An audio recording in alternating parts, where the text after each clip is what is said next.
Okay student, तो last class में हम लोगों ने आरआरबी एलपी सीबीटी फर्स्ट में जो साइंस से रिलेटेड जो क्वेश्चन पूछा गया था उसको हम यहाँ पे जो है आपका शिफ्ट वाइज देख रहे थे। ठीक है, तो आज हमारा जो है ये इतने तारीख में 14/8/2018 शिफ्ट 2 का जो भी साइंस का क्वेश्चन था उसको हम देखेंगे। ठीक है, और सेट नंबर हमारा आज 12 होगा। ठीक है, जैसा कि आप यहाँ देख रहे हैं सेट नंबर 12 होगा। ठीक है, और आप अगर चैनल पर नए हैं तो चैनल को सब्सक्राइब कर लीजिएगा। ठीक है, लाइक शेयर भी कर लीजिएगा। ठीक है, तो यहाँ पे देख लेते हैं क्वेश्चन क्या आपको यहाँ पे पूछा गया है। देखिए यहाँ पे फर्स्ट क्वेश्चन आपको दिया गया है कि संवेग की इकाई क्या है। ठीक है, संवेग की इकाई, संवेग आपको होता क्या है, मास और जो है यहाँ वेलोसिटी का क्या होता है, गुणनफल होता है।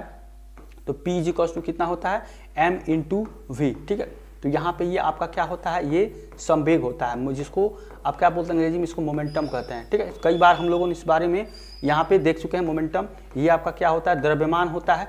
ठीक है, द्रव्यमान। ठीक है, इसको ये आपका मास होता है और ये आपका वेग होता है, वेलोसिटी होता है। ठीक है, इसको भी यहाँ पे आप देखेंगे ये आपका वेलोसिटी होता है। तो यहाँ पे इसका पूछ रहा है इकाई क्या होगा। देखिए यहाँ पे द्रव्यमान का जो हो जाएगा कितना हो जाएगा, किलोग्राम होता है इसका, किलोग्राम। यानी कि अगर P = m × v है तो यहाँ पे क्या हो जाएगा, यहाँ पे इसका क्या हो जाएगा, यहाँ पे द्रव्यमान इसका क्या हो जाएगा, किलोग्राम हो जाएगा। और यहाँ वेग है इसका कितना होता है, मीटर/सेकंड होता है। ठीक है, मीटर/सेकंड होता है। तो इसको कैसे कर सकते हैं, किलोग्राम मीटर और इस सेकंड को ऊपर लेकर जाएंगे तो कितना हो जाएगा, सेकंड -1 ऊपर हो जाएगा। ठीक है, तो यहाँ पे क्या आ जाएगा, किलोग्राम मीटर सेकंड। यानी कि ये जो ऑप्शन नंबर बी है ये आपका क्या हो जाएगा, इकाई हो जाएगा, ये इसका यूनिट हो जाएगा संवेग का। ठीक है, तो इस तरह से आप यूनिट निकालते हैं और हम कोशिश करेंगे कि यहाँ पे जो आपको यहाँ पे यूनिट निकालना, कैसे यूनिट निकाला जाता है। ठीक है, डायमेंशन किस तरह निकाला जाता है उसका एक क्लास हम वहाँ पे एक जो होगा इस पर जो है हम यहाँ पे करने की कोशिश करेंगे। ठीक है, तो देख लेते हैं अगला क्वेश्चन। देखिए अगला क्वेश्चन यहाँ पे आपको दिया गया है कि ठोस कार्बन डाइऑक्साइड, ठीक है, ठोस कार्बन डाइऑक्साइड को किस नाम से जाना जाता है। ठीक है, जो सॉलिड आपका कार्बन डाइऑक्साइड होता है उसको किस नाम से जाना जाता है, गैस बर्फ से, सूखी बर्फ से, गीला बर्फ और ठोस बर्फ में। तो इसका जो आंसर हो जाएगा ये आपका सूखी बर्फ से, ये इसके नाम से जाना जाता है। ठीक है, और ठोस कार्बन डाइऑक्साइड जो CO2 होता है उसको एक और नाम से यहाँ पे जाना जाता है, ये पौधों के लिए, यहाँ पे पौधों के लिए क्या होता है, प्राणदायिनी गैस। ठीक है, प्राणदायिनी गैस के, इसके प्राणदायिनी गैस के नाम से भी इसको जाना जाता है। ठीक है, CO2 गैस जो यहाँ पर होता है पौधों के लिए, प्राणदायिनी गैस के नाम से भी इसको जाना जाता है। ठीक है, और एक चीज़ और है जो कार्बन डाइऑक्साइड है, कार्बन डाइऑक्साइड है, इसके जो ठोस कार्बन डाइऑक्साइड को क्या कहा जाता है, ठोस कार्बन डाइऑक्साइड या CO2 को ये आपका क्या कहा जाता है, इसको ड्राई आइस भी कहा जाता है। ठीक है, ड्राई आइस। ठीक है, तो इसको भी याद रखिएगा, ये ड्राई आइस इसको कहा जाता है। ठीक है, ये आपका हो जाएगा CO2 के बारे में। ठीक है, तो इसका जो आंसर हो जाएगा कि यहाँ पे ठोस कार्बन डाइऑक्साइड किस नाम से, तो सूखी बर्फ के नाम से जाना जाता है। इसका ऑप्शन नंबर बी हो जाएगा। अगला देखिए, अगला है आपका कि निम्नलिखित में से कौन सा उपकरण रासायनिक ऊर्जा को विद्युत ऊर्जा में परिवर्तित करता है। ठीक है, तो इसमें से कौन है जो रासायनिक से विद्युत में, तो इसको इसके बारे में पहले भी देख रहे, जो सेल होता है बैटरी क्या होता है, आपको रासायनिक से आपको यहाँ पे इलेक्ट्रिकल में चेंज करता है। तो यहाँ हीटर है। ठीक है, ये तो आपको खुद से चलता है विद्युत से, ये भी विद्युत से, ये भी विद्युत से। यहाँ पे देखिए विद्युत सेल है, इसका ऑप्शन नंबर क्या हो जाएगा, डी हो जाएगा। विद्युत सेल होता है, जो इलेक्ट्रिक सेल होता है वो आपको रासायनिक से विद्युत में चेंज करता है। ठीक है, तो इसका ऑप्शन नंबर डी हो जाएगा। आगे देखिए, आगे है कि निम्नलिखित में से कौन सी भौतिक राशि कार्य की दर कहलाती है। ठीक है, तो यहाँ पे कार्य की दर क्या कहलाती है, यहाँ पे देखिए वर्क पर यूनिट टाइम जो होता है क्या देता है आपका, यहाँ पे ये पावर देता है। P = कितना होता है, W/T, तो ये कितना हो जाएगा, शक्ति हो जाएगा। इसका ऑप्शन नंबर ए हो जाएगा। ठीक है, तो यहाँ पे आप क्या करेंगे, पहली स्टेटमेंट अच्छे से पढ़ेंगे कि कह क्या रहा है, बोल रहा है कि कार्य की दर, यानी कि यहाँ वर्क है, इसकी दर टाइम है यहाँ पे, तो ये क्या हो जाएगा, यहाँ पे पावर शक्ति निकल के आ जाएगा। ठीक है, तो इसका ऑप्शन नंबर ए हो जाएगा, पावर। P = W/T होगा। ठीक है, इसके बाद से अगला देखिए नेक्स्ट क्वेश्चन आपको यहाँ पे दिया गया है कि रिक्त स्थान में सबसे उपयुक्त विकल्प भरे। ठीक है, यहाँ पे आपको क्वेश्चन नहीं दिया गया है, आपको ऑप्शन दिया गया है। तो यहाँ पे क्वेश्चन क्या है आपका, यहाँ पे क्वेश्चन देखेंगे तो ये है आपका 18 वोल्ट दिया गया है। ठीक है, और यहाँ = ये आपका क्या है, यहाँ भरना है, गुणे यहाँ पे दिया है 3 ओम। ठीक है, 3 ओम यहाँ पे दिया गया है। ठीक है, ये आपका क्वेश्चन में ये दिया गया है। ठीक है, आपको बताना है कि यहाँ पे क्या होगा। ठीक है, तो ये आपका क्वेश्चन है, यहाँ पे ऑप्शन दिया गया, इसमें से क्या भरेंगे कि इसके बराबर हो जाएगा। ठीक है, तो इस क्वेश्चन को सॉल्व करने के लिए देखिए यहाँ पे हम बताए थे V = कितना होता है, I × R होता है। ठीक है, V = I जो ओम का नियम होता है। यहाँ पे देखिए जो R है ये आपका 3 ओम दिया गया, ये इतना, यहाँ पे V का वैल्यू 18 वोल्ट दिया गया, आपको I यहाँ पे रखना है। तो 18 वोल्ट किसके बराबर हो जाएगा, यहाँ पे 3 ओम, इसके 6 से 6 × 3 ओम कर देते हैं तो ये कितना आ जाएगा, ये आपका कितना आ जाएगा 18 वोल्ट के बराबर आ जाएगा, ठीक है। तो ये जो है ये इसका आई होता है, तो आई कितना हो जाएगा यहाँ पे 6 एम्पियर, ठीक है, जो कि इसका ऑप्शन नंबर क्या है यहाँ पे 6 एम्पियर दिया गया है, ठीक है।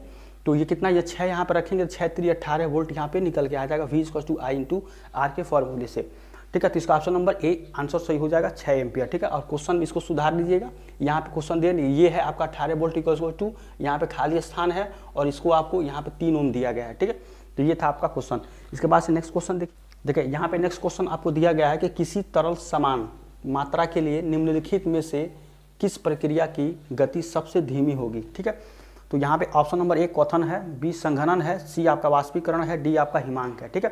तो इसका जो ऑप्शन हो जाएगा ये हो जाएगा वाष्पीकरण, ठीक है। ऑप्शन नंबर सी वाष्पीकरण हो जाएगा। और वाष्पीकरण क्या होता है कि द्रव की जो खुली जो सतह होती है उस पर क्या होती है, प्रत्येक ताप पर जो द्रव होता है वो क्या होता है वाष्प में बदलता जाता है, वो आपका क्या कहलाता है वाष्पीकरण होता है, ठीक है। तो इसका जो आंसर हो जाएगा ये वाष्पीकरण हो जाएगा, ठीक है। ऑप्शन नंबर सी इसका आंसर हो जाएगा। इसके बाद से देखिए यहाँ पे नेक्स्ट क्वेश्चन आपको दिया गया है कि अधातु यहाँ पे ऑक्साइड आमतौर पे होते हैं, ठीक है। तो अधातु ऑक्साइड यहाँ पे ऑप्शन नंबर ए में अम्लीय दिया गया है, उभयधर्मी आसीन, यहाँ पे डी कर लीजिएगा, ये आपका क्षारीय यहाँ पे होगा, क्षारीय, ठीक है, क्षारीय होगा। तो ऑप्शन नंबर डी में क्षारीय यहाँ पे छूट गया था, ठीक है। तो इसका जो आंसर हो जाएगा ये क्या हो जाएगा यहाँ पे ऑप्शन नंबर ए हो जाएगा अम्लीय। जो अधातु ऑक्साइड होते हैं ये आपके अम्लीय होते हैं, और यहाँ पे जो अधातु जो होते हैं ये पीरियोडिक टेबल जो है आवर्त सारणी में किसका है इतना, इसका जो नंबर है टोटल जो नंबर है कितने होते हैं, इसके टोटल नंबर 22 है, 22 अधातु हैं, ठीक है। और ये आवर्त सारणी में क्या है अधातु जो को इसको दाईं ओर रखा गया है, दाईं ओर इसको रखा गया, आवर्त सारणी में दाईं ओर रखा गया है, ठीक है। इसको भी याद रखिएगा। और क्या होता है यहाँ पे जो ये 22 नंबर है इसमें क्या है, इसमें आपके जो 11 होंगी ये आपके 11 गैस हैं, ठीक है, 11 गैस हैं। और क्या है एक जो है ये आपका एक जो है ये लिक्विड है, मतलब द्रव है, ठीक है, लिक्विड है यहाँ पे। और यहाँ पे जो 10 होगा ये आपके सॉलिड हैं, ठीक है, सॉलिड है। यानी कि जो आपके 22 अधातु तत्व हैं उसमें क्या है कि 10 आपके जो यहाँ पे 10 हो गए ये आपके ठोस होंगे, सॉलिड होंगे, 11 आपके गैस हैं और एक आपका लिक्विड है, ठीक है। ये आपको जो 22 जो यहाँ पे अधातु तत्व जो पीरियोडिक टेबल में रखा गया है ये होता है, और इसको दाईं ओर रखा गया है पीरियोडिक टेबल में, ठीक है। तो इसको भी आप यहाँ पे याद रखिएगा, ठीक है। इसका ऑप्शन नंबर ए हो जाएगा अम्लीय। देखिए यहाँ पे नेक्स्ट क्वेश्चन आपको दिया गया है कि निम्नलिखित में से कौन सा तत्व मेंडलीव की आवर्त सारणी में से इक्का एल्युमिनियम की जगह लेता है, ठीक है। तो यहाँ पे जो एल्युमिनियम की जो जगह लेगा वो क्या होता है आपका, यहाँ पे जो आपको देखिए स्कैंडियम है, गैलियम है, टाइटेनियम है, जर्मेनियम है, इसका ऑप्शन नंबर हो जाएगा गैलियम, ठीक है। और गैलियम को किससे दिखाया जाता है, Ga से इसको गैलियम दिखाया जाता है।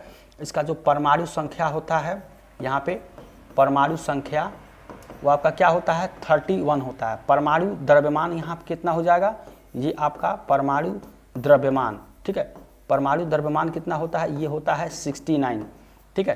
परमाणु द्रव्यमान 69 समथिंग, लेकिन यहाँ पे 69 आप यहाँ पे ले लेंगे, ठीक है।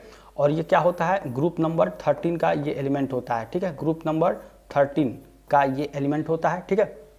और ये क्या होता है जो गैलियम होता है ये कमरे के ताप पे जो होता है, कमरे के जो ताप होता है जो गैलियम धातु होता है ये आपका द्रव अवस्था में पाया जाता है, ठीक है। द्रव अवस्था में ये पाया जाता है, इसको भी आप याद रखिएगा, यहाँ लिक्विड अवस्था में पाया जाता है, ठीक है।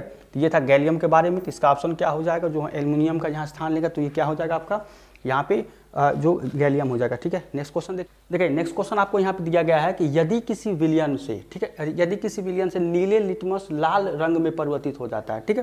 तो यहाँ पे दे रहा है कि नीले लिटमस जो ये नीला लिटमस है ये आपका लाल रंग में परिवर्तित हो जाता है, तो इसका पीएच स्तर कितना होने की संभावना है, ठीक है।